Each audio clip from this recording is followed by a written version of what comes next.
Trying to see if you fit the profile of a bootlegger.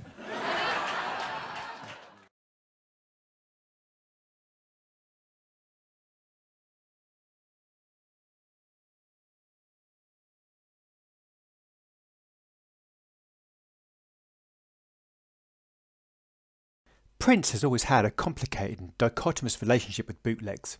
There have been times when his lawyers have launched various lawsuits against those selling these unofficial products, with headlines of multi-million-pound settlements being sought. This has also continued with the activities of the estate, who recently sought to take action against iRecords.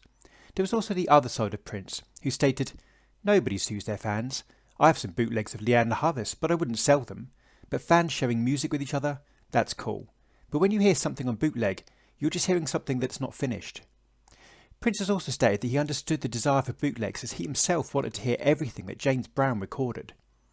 Prince over his career became arguably the most bootlegged artist of all time, and a huge culture of underground recordings soon became a hidden part of the purple world.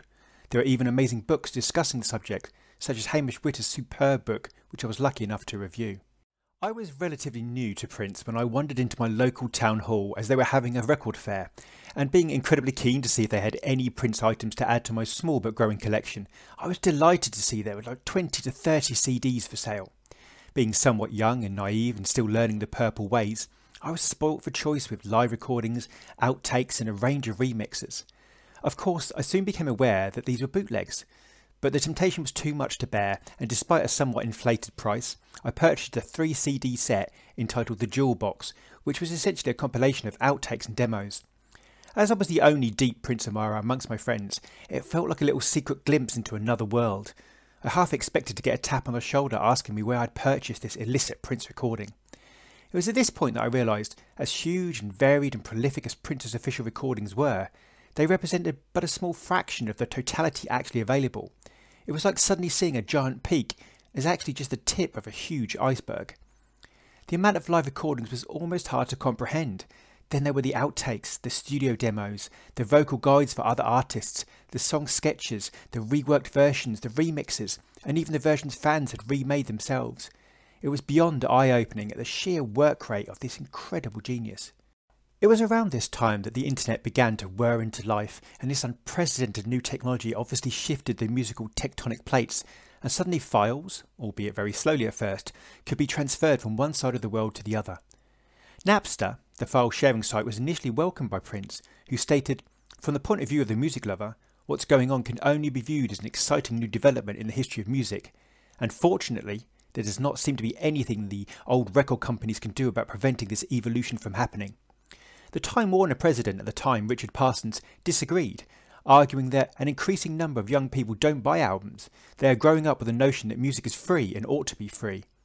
Prince responded, "Nowhere in his statement is there any indication that what might happen with young people exchanging music is that they might develop a real appreciation of music in general."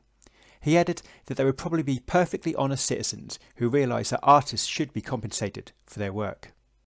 The totality of Prince's bootlegs are almost impossible to even remotely quantify. Whether you believe that all bootleg recordings are simply wrong and take money from the creating artist, whether you believe they are a way to more deeply appreciate the work of Prince, it is a very fascinating subculture that has been a shadow part of Prince's career from the very beginning. Prince himself was directly responsible for one of the most famous bootleg episodes when he cancelled the notorious Black Album in favour of the ethereal Lovesexy. Even the contract obligation of Chaos and Disorder was initially meant for private use only. Undoubtedly there will be clampdowns in the future, and yet, eternally, material will leak out to some extent. To some degree, the estate are now in a position to hold unleaked material from escaping, but that which has already seen the daylight on social media and 1,000 other sites is likely to be untouchable.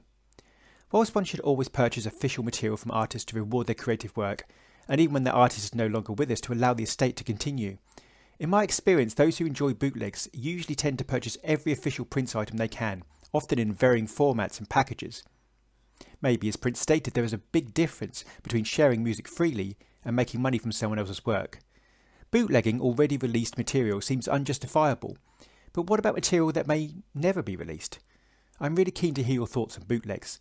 Do they represent an unofficial legacy? Are they justified? Should the estate, like some artists, embrace the bootleg culture and make them downloadable from a website, thereby bringing income to the estate? Will they then no longer be bootlegs?